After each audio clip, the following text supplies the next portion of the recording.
Rahayu. Keluarga Dan TV, senang sekali kita jumpa lagi pada Manage Your Mind, satu mata acara yang akan membuat kita mengerti tentang bagaimana sebenarnya cara menata ulang batin. Nah, ternyata batin perlu juga ditata ulang, perlu dibetulkan, perlu dikembalikan, diletakkan pada posisi awalnya. Mengapa saya mengatakan ini posisi awal dari batin manusia? Karena sebenarnya ketika seorang manusia terlahir ke dunia, batinnya sudah benar, batinnya sudah tertata, semuanya sudah baik.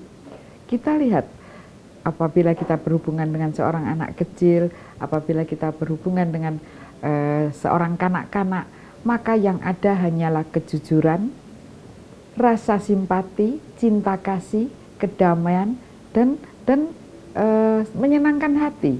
Tak seorang pun di dunia ini yang merasa wegah, yang merasa tidak suka terhadap anak kecil. Nah, disinilah kekuatan seorang anak kecil, karena batinnya masih asli, tertata dari sononya, dari pabriknya. Kali ini Manage Your Mind mengambil satu tema, yaitu mengatasi penderitaan. Nah, kalau kita berbicara tentang derita, maka orang per seorang, semua manusia akan berkata bahwa saya orang yang paling menderita. Tidak ada penderitaan selain penderitaan saya. Saudara-saudara saya yang lain, mereka tidak semenderita saya. Orang se-Malang ini paling menderita adalah saya. Sudah terlalu lama saya dikejar-kejar oleh yang namanya penderitaan. Demikian penderitaan itu membuat kita tidak bisa berpikir. Demikian penderitaan membuat kita tidak bisa tidur, menangis siang dan malam, bangun pagi pun merasa betapa dunia ini penuh penderitaan. Banyak sekali hal-hal yang kita pikirkan, hal ini sangat membuat menderita. Cara mengatasinya tentu ada. Bagaimana caranya? Nah, keluarga Dhamma TV, dalam Manage Your Mind kali ini saya akan mengajak Anda semua mengupas masalah ini sampai 1 jam ke depan. Tentu saya tidak sendiri, sudah hadir di studio kali ini, yaitu dengan Sang Pertapa Bante Dhamma Wijayu Mahatera. Dengan beliau kita akan mengupas tentang penderitaan dan cara mengatasinya. Oke, mari kita sapa beliau. Rahayu Bante. Rahayu, Bu. Iya, senang sekali bisa menjumpai Bante di sini, dan tentu para pemirsa juga menyaksikan bahwa kenapa ya banyak pertanyaan wajah para pertapa, wajah para biksu seolah-olah tidak ada penderitaan. Tentu kita iri ya. Apa rahasia di balik mereka tidak punya penderitaan, sedang kita tiap hari, tiap jam didera penderitaan. Kita tanya pada yang ahli tidak menderita. Bante, penderitaan itu sebenarnya apa, Bante? Monggo. Sesungguhnya kalau diperhatikan, penderitaan itu hanya permainan pikiran kita sendiri. Permainan pikiran. Kalau kita tahu bahwa kita bisa menderita itu disebabkan ingin, mau beginilah, mau begitulah, karena keinginan yang begitu banyak tidak tersalurkan, akhirnya timbullah sesuatu kekecewaan, ketidakpuasan, pikirannya juga bingung, ada mikir macam-macam, akhirnya ketenangan tidak pernah didapatkan. Sehingga siapapun yang mencari yang dari luar sebagai sesuatu yang bisa mendatangkan kebahagiaan, itulah yang menyebabkan mereka akhirnya menderita juga. Tetapi apa yang diajarkan Sang Buddha, bahwa sesungguhnya kebahagiaan sesungguhnya bukan di luar, hanya ada di dalam diri kita yang tenang, yang damai. Disitulah bebasnya penderitaan. Ketika kita sudah memahami tujuan ini, ketenangan sebagai kebahagiaan, lalu apa yang dicari lagi keluar? Jadi otomatis para biku tidak memperhatikan yang bagian luar yang terlalu memusingkan, itu tidak perlu dipusingkan. Jadi mereka tidak menderita dengan masalah itu. Tetapi dunia ini kan dia pusing problem dari masalah yang di luar. Kan itu yang mereka cari, itu yang mereka kejar, sehingga mereka wajar Kalau menderita terus. menderita ya. Tidak akan selesai-selesai. Masalah problem penderitaan yang terus-menerus muncul di dalam diri mereka. Muncul terus-menerus karena manusia mengejar sesuatu, mengejar apa yang disebut materi atau duniawi, begitu ya Bante ya? Ya, nafsu yang mereka inginkan. Nafsu ya. Ya ingin kaya lah, ingin kedudukan lah, ingin nama lah, ingin mendapatkan sesuatu lah, ingin mendapatkan kenikmatan, kebahagiaan, macam-macam. Jadi ternyata rahasia dari seorang pertapa, rahasia para biksu, rahasia para bante dari agama Buddha, bahwa penderitaan manusia didapatkan karena menginginkan sesuatu yang bersifat duniawi. Sedangkan Bante, tentu banyak keluarga Dhamma TV yang berkata, saya ini bekerja di bawah target yang demikian Bante. Kalau saya tidak bisa mencapai target ini, bos saya akan marah. Kalau bos saya marah, saya menderita. Bagaimana Bante? Iya, memang dari setiap usaha itu, kebanyakan mereka sudah punya target. Tetapi kita ini bisa merasa takut, bisa merasa tidak senang, bisa merasa khawatir, nanti tidak mencapai targetnya itu menyebabkan kita menderita. Maka itu yang Sang Buddha tekankan, mengapa kita itu menderita? Karena keinginan kita, saya harus mendapatkan target itu. Keinginan yang sebagai pimpinan, tetapi kalau kita dibalik, sekarang kita hanya berusaha dengan sungguh-sungguh semampu kita. Pokoknya kita harus memasarkan barang yang kita mau jual itu sebanyak-banyaknya dipasarkan, berjuang. Tetapi keinginan ini sudahlah, kalau memang laku ya laku. Kalau tidak laku ya apa boleh buat. Saya sudah berusaha seberat-beratnya, semampu mungkin. Nanti kalau ditanya bulan yang akan datang, gimana ini? Ya Pak, kan bulan pertama kali kan masih perkenalan. Masih kenal si A, si B, si C, si D. Masih sudah 20 tempat loh. Satu hari 20 tempat loh Pak, saya sudah memperkenalkan.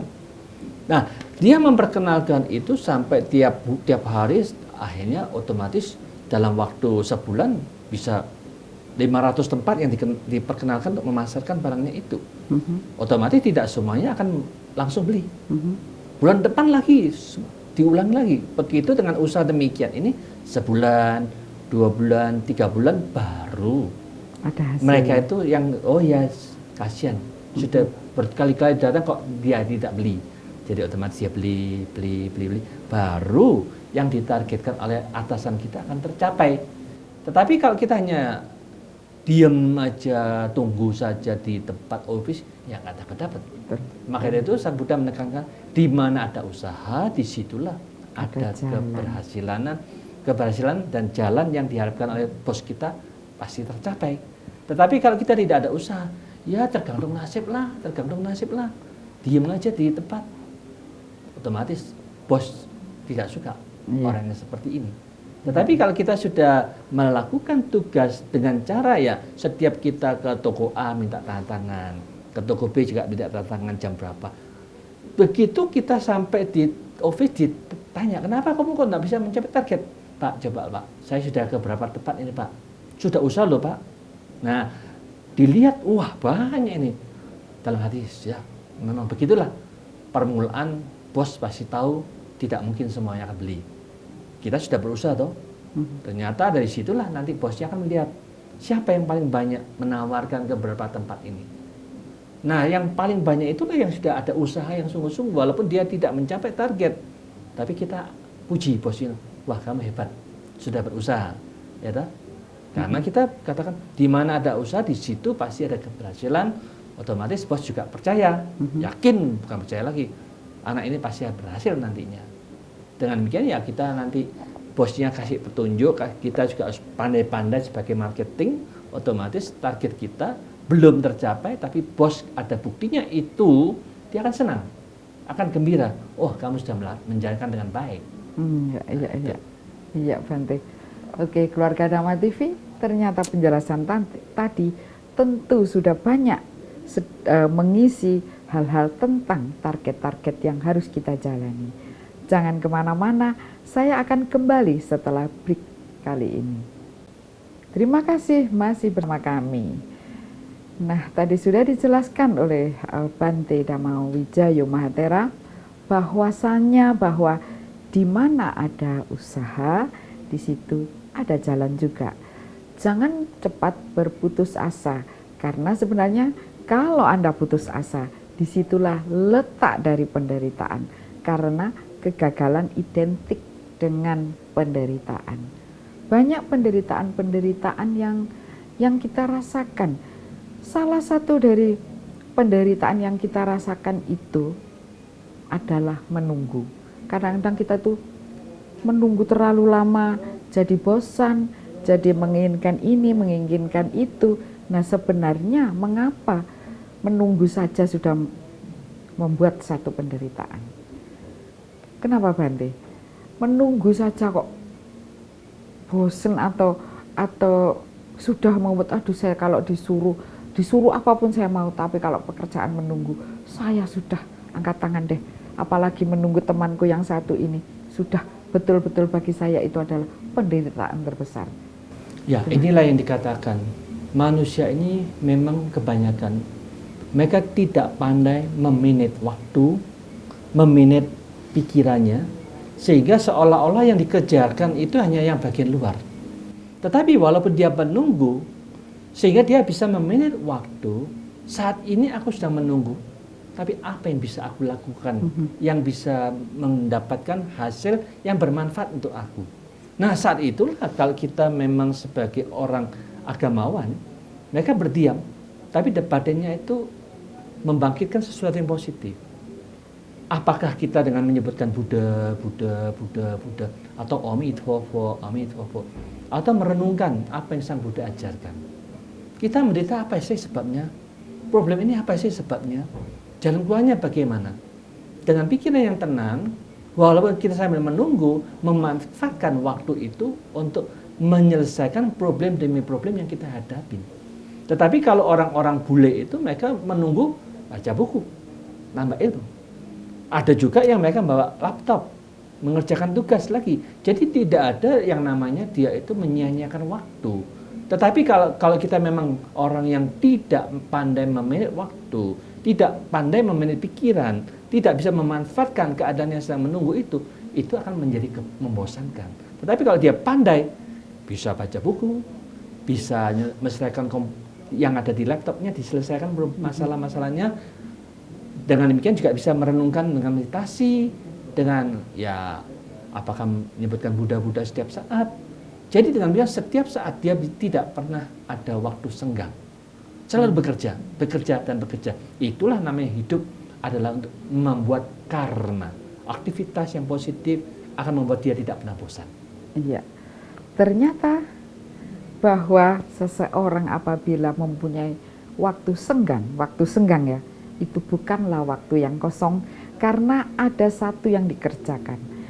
Tadi Bante sudah mengatakan banyak hal-hal bijaksana ya, hal-hal bijaksana yang bisa kita isi manakala kita sedang dalam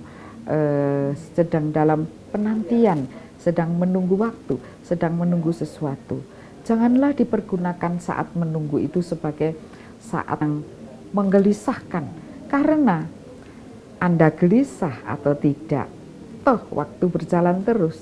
Anda gelisah atau tidak, toh yang Anda tunggu belum datang. Jadi sebaiknya siapkan diri dengan maksimal, isilah waktu yang sedikit tadi dengan maksimal juga, maka Anda tidak pernah merasakan apa yang disebut kekosongan. Baik, di dalam ketika kita mengisi kekosongan atau mengisi sesuatu yang berguna ya bagi diri, bagi batin kita, tentu saja sesuai dengan spesifikasi seseorang. Misalkan seorang ilmuwan tentu ya nganggur-nganggur membaca rumus apa. Seorang agamawan dia akan membuka buku-buku agamanya, kitab sucinya. Dan mengapa juga masih ada kegelisahan, Bante? Kegelisahan itu biasanya didapat justru pada orang-orang muda yang katanya sibuk. Waduh, belum datang ini. Waduh, terpaksa cancel ini pesawat. Waduh, saya menunggu di bandara. Nah, ini karena apa, Bante? Rahasianya kenapa ini? Mereka jadi gelisah hanya karena menunggu pesawat. Mereka jualan marah-marah, sini marah situ. Ya, itulah yang sangat disayangkan. Saya perhatikan, memang banyak manusia ini sungguh-sungguh mereka tidak pandai mengatasi situasi yang pada saat itu juga. Karena dia sudah terbiasa menjadi satu pimpinan yang hanya marah sini, marah situ, kebiasaan itu terbawa. Ketika apa yang dia inginkan tidak tercapai, dianggap dia itu di airport juga menganggap aku ini pemimpin. Ditunjukkan kebiasaannya itu. Makanya seorang pemimpin itu dia juga harus mampu memimpin pikirannya sendiri. Kalau dia mampu memimpin pikirannya sendiri dengan bertanya, kalau saya gelisah, bingung sini, bingung sana, ngomel sini, karena apa kok begini, karena apa begitu, juga tidak akan menyelesaikan problem itu. Karena kita tahu pesawat itu ya mereka berpindah-pindah dari ini ke sana, tunggu waktu, nanti pasti sampai. Mungkin terlambat 1 jam, 2 jam itu sudah umum.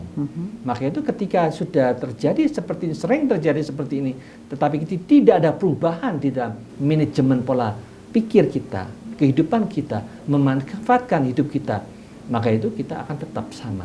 Maka itu kegelisahan, kecemasan itu menunjukkan Sang Buddha katakan kasihan. Mereka sangat bodoh di dalam menggunakan waktunya, di dalam mengatasi problem itu, sehingga tidak mampu menjadi pemimpin dalam dirinya sendiri, sehingga kebodohan itu yang menyebabkan mereka gelisah, takut, dan menderita terus. Kasihan seperti itulah. Jadi diperlukan kebijaksanaan juga ya? Oh, sangat perlu itu. Sangat perlu. Direnungkan, kalau kita punya keadaan seperti ini, apa sih manfaatnya? Diteruskan ngomel-ngomel, marahin sini, marahin sana. Orang yang jual tiket ya nggak tahu, office boy juga nggak tahu, yang bagian pimpinan sana juga tidak bisa apa-apa. Memang pesawat nggak datang mau diapain lagi ya? Iya betul. Pesawat tidak datang mau diapakan? Nah, ini tentu bisa menjadi satu bahan pemikiran keluarga Dhamma TV ketika sesuatu tidak kita dapatkan, pesawat tidak datang. Apapun yang terjadi, waduh Jakarta ini saya harus ke Jakarta ini akan meeting, waduh saya harus ke Malaysia, padahal saya akan bertemu dengan presiden, misalkan begitu. Tapi pesawat tidak datang, apa yang Anda kerjakan? Bisakah Anda terbang sendiri? Disinilah yang dibutuhkan, Bante sudah mengatakan, memimpin diri sendiri. Nah, memimpin diri sendiri. Pemimpin ini diperlukan untuk memanage ya, manajer hati ini supaya bisa menata ulang pikiran-pikiran kita yang amburadul hanya karena pesawat kita marah-marah. Office boy tidak mengerti, yang jual tiket tidak mengerti. Memimpin diri sendiri. Bagaimana ini kira-kira keluarga Dhamma TV? Kita akan membahas tentang memimpin diri sendiri ini pada segmen berikutnya. Terima kasih masih bersama kami. Memimpin diri sendiri. Banyak orang, bahkan ada di dalam bahasa Jawa ada kalimat panatus, artinya dia membawahi 100 orang. Panewu, nah ini membawahi 1000 orang. Palakso, membawahi 10.000 orang atau selaksa orang. Berarti artinya banyak pemimpin-pemimpin yang bisa membawahi sekian orang. Nah, kadang-kadang kita merasa sulit justru memimpin diri sendiri. Diri ini kenapa demikian sulit dipimpin? Karena diri ini mempunyai nafsu. Kita tanya nafsu-nafsu apa saja yang layak dipimpin, layak dibiarkan, dan layak dikendalikan. Bagaimana Bante? Memimpin diri sendiri, mengatasi, mengendalikan apa dan bagaimana Bante sebenarnya supaya jelas bagi pemirsa Dhamma TV. Memang kalau dilihat itu merupakan hukum alam yang wajar. Tiap orang itu punya pikirannya. Karena sifat dari pikiran tiap-tiap makhluk itu sama, tidak ada bedanya. Mereka sangat lincah, gesit, liar, sulit diatur. Pikirannya juga tidak ada arah, tidak ada tujuan, 1001 macam itu dipikirkan semua. Nah, kalau kita sudah melihat demikian ini dari dulu pola pikir kita seperti ini dibiarkan, ya selamanya tetap akan seperti itu. Maka dari itu mereka harus mengembalikan bagaimana menata ulang pikiran yang sulit dikendalikan itu mampu kita kendalikan. Pikiran yang tanpa arah mulai kita sekarang arahkan. Pikiran yang tidak tahu apa yang harus dikerjakan, nah kita harus membentuk setiap saat aku sadar aku harus bekerja. Jadi jangan mengatakan jadi biku itu tidak kerja. Siapapun harus kerja. Nah, siapapun yang punya konsep kalau kita memanfaatkan waktu untuk bekerja, membangkitkan yang positif, mengendalikan pikiran, menenangkan gejolak, disinilah permulaan yang berusaha untuk memanage pikirannya supaya terpimpin, terarah dengan baik. Siapapun yang mampu mengendalikan setiap saat, mampu berpikiran positif, mampu membangkitkan setiap saat motivasi yang positif dan pikirannya, baru dia itu akan menjadi pemimpin yang patut, menjadi pemimpin yang sudah menjalankan terlebih dahulu. Tetapi kalau semuanya pemimpin hanya teori tok, sedikit marah, sedikit tidak senang, sedikit jengkel, ini pemimpin yang tidak ada karismanya, cuma menakut-nakutin anak buahnya, ini kan kasihan. Kebanyakan seperti itu. Tetapi pemimpin yang bijaksana ini ya mereka harus bertanya kesalahannya gimana. Apa yang menyebabkan? Way out-nya gimana? Jangan hanya disalahkan aja tapi tidak ada way out-nya. Kalau siapa saja itu gampang memang nyala, sini salah, sana salah, tapi dia tidak tahu kesalahan di mana, way out-nya gimana. Maka itu kita manusia ini yang adalah seorang pemimpin, dia tidak usah menyalahkan siapa-siapa, tetapi kita melihat ada way out-nya. Kalau ada way out-nya, kita kasih jalan. Ini seharusnya begini. Jadi dengan lemah lembut, dengan pengertian, dengan kebijaksanaan, kita kasih way out kepada mereka. Ini sebagai pemimpin yang sangat dihargain anak buah. Kalau kita hanya nyalakan, wes pokoknya golek dewe, aku gak roh, jalan dewe. Nah ini kan bukan pemimpin. Dia bukan seorang pemimpin, dia hanya bisa marahin orang, kamu salah, pokoknya cari jalannya. Nah dia tidak kasih way out-nya. Dari seorang pemimpin itu, dia jangan menyalahkan kesalahannya, tetapi analisa kesalahan di mana. Ada way out-nya gimana. Nah kalau sudah bisa menemukan way out-nya, baru kita ngomong. Itu akan dihargain oleh anak buah. Jadi pemimpin yang seperti itu, dia tidak pernah menyalahkan siapa-siapa, cuma berusaha untuk menganalisa, menyelidikin, ada way out-nya enggak. Itu menjadi pemimpin yang baik. Tapi Bante, bahwa hidup ini kan juga ada ketergantungan dengan kebijaksanaan diri sendiri ya. Kadang-kadang kebijaksanaan seorang pemimpin bisa menimbulkan kesuksesan seseorang, tetapi juga bisa menimbulkan kegagalan, bahkan punishment yang berat bagi anak buahnya, anak didiknya, karyawannya, orang-orang di bawahnya, anggotanya begitu. Banyak sekali hidup ini yang kadang-kadang karena akuisisi ego yang tinggi, itu punishment atau keputusan-keputusan ini bisa membuat seseorang menjadi berharga, menjadi sukses, tetapi juga ada juga yang membuat kegagalan seumur hidup bagi seorang anak buah atau anggota Bante ya. Tentu ini akan menimbulkan penderitaan. Sebagai seorang pemimpin, selain mampu memimpin anak buah, tentunya harus bisa juga memimpin diri sendiri. Apakah bisa dengan memimpin diri sendiri ini, dengan pikiran yang jernih, akan bisa membuat keputusan-keputusan yang bijaksana Bante? Karena ini banyak ya pemimpin yang begitu Bante, malah keputusannya menghukum anak buahnya dengan berat. Tolong Bante supaya cerah para keluarga Dhamma TV.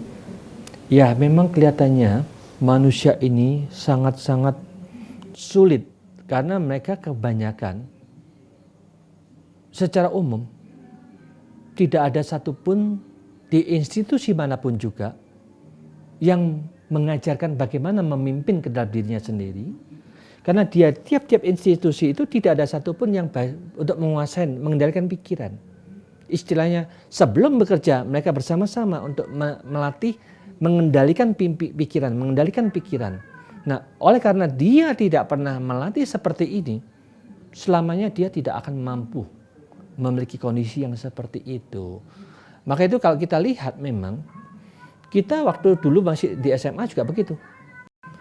Kita waktu itu ada pelajaran ulangan hukum alam.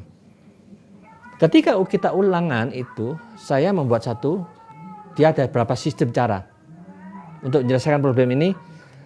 Teorinya itu gini-gini, ada teori yang belum diajarkan oleh guru, tapi saya sudah mempelajari dulu. Ketika ulangan, saya pakai teori yang belum diajarkan guru. Saya pakai itu, saya serahkan.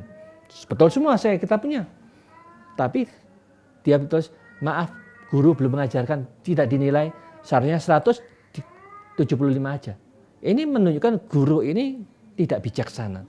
Tidak memberikan motivasi kepada muridnya. Kalau muridnya ini memakai cara begini, dia harus menunjukkan ke depan, ini loh, murid yang sangat kreatif, dia berani menggunakan teori yang belum saya ajarkan. Dia sangat bagus, harus Anda tiru. Saya kasih nilai 100. Nah, memuji toh, bukan menjatuhkan, karena kamu belum saya ajarin. Seolah aku belum ngajar kamu berani memakai. Nah, ini kan menunjuk guru yang seperti ini tidak bijaksana. Makanya guru yang bijaksana, loh, hebat ini muridku. Aku belum ngajar, dia sudah menggunakan ilmunya ini.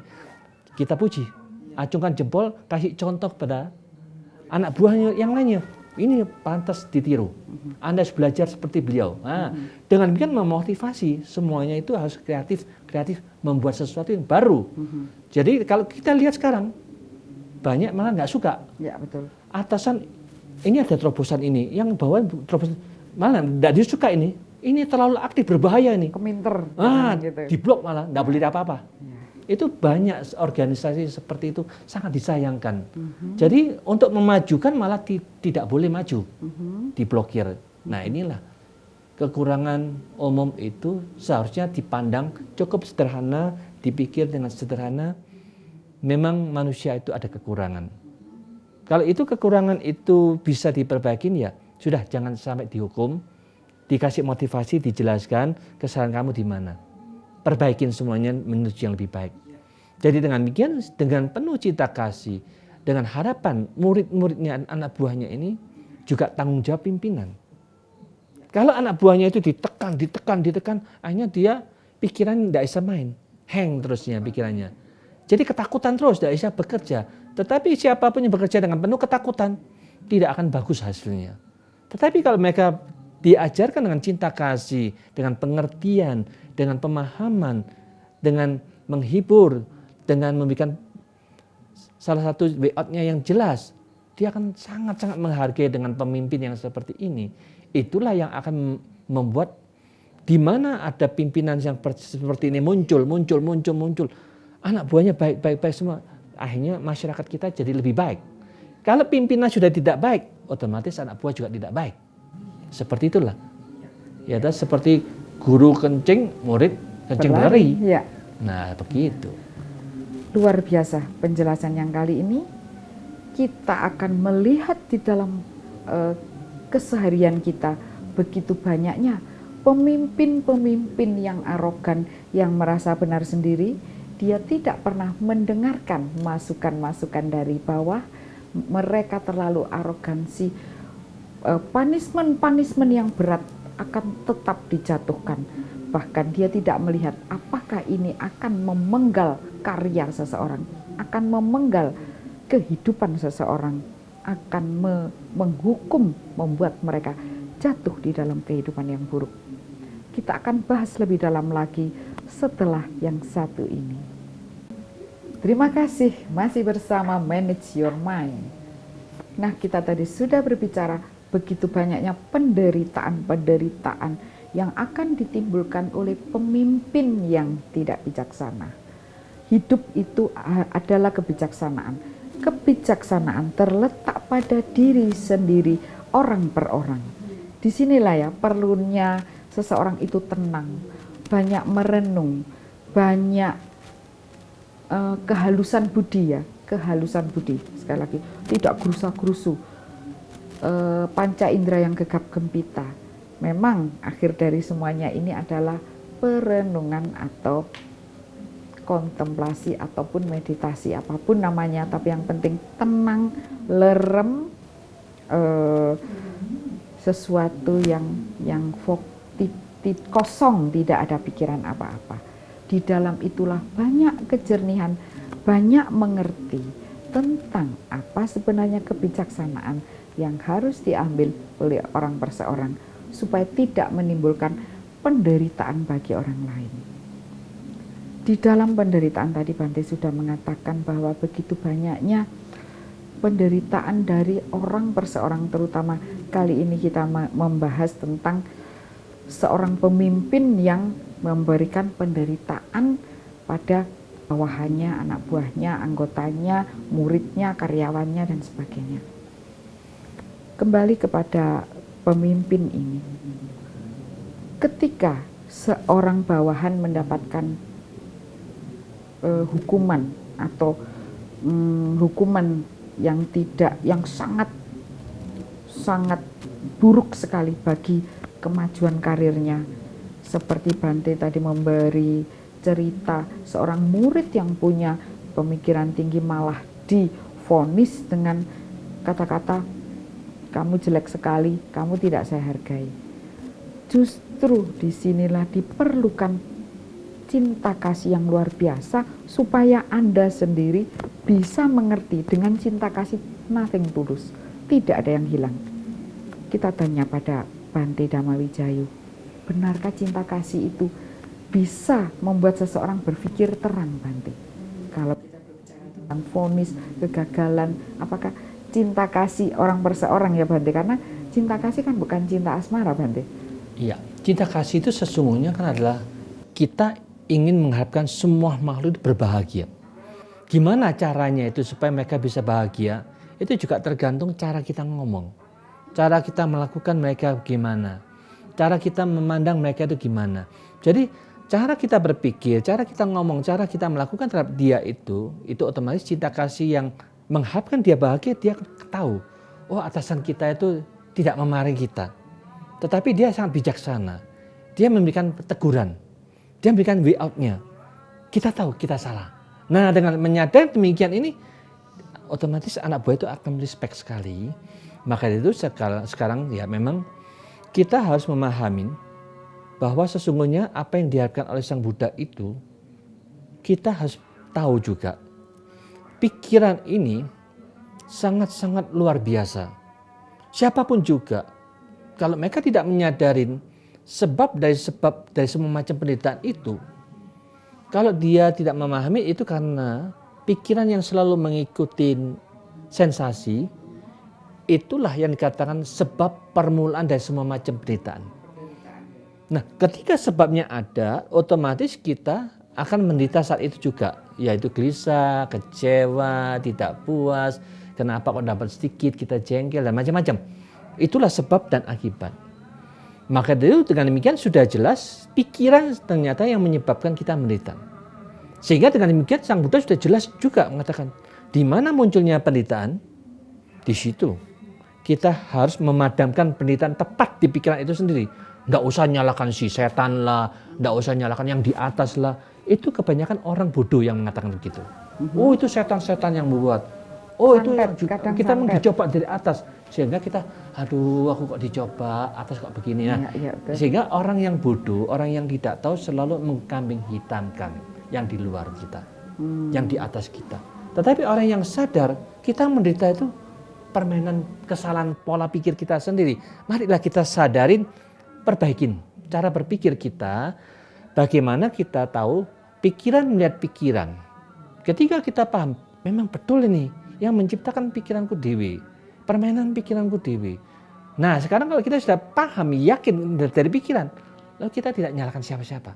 Bagaimana kita bisa membuang, bagaimana kita bisa melepas semuanya ini supaya dia tidak mencolok lagi dalam batin kita.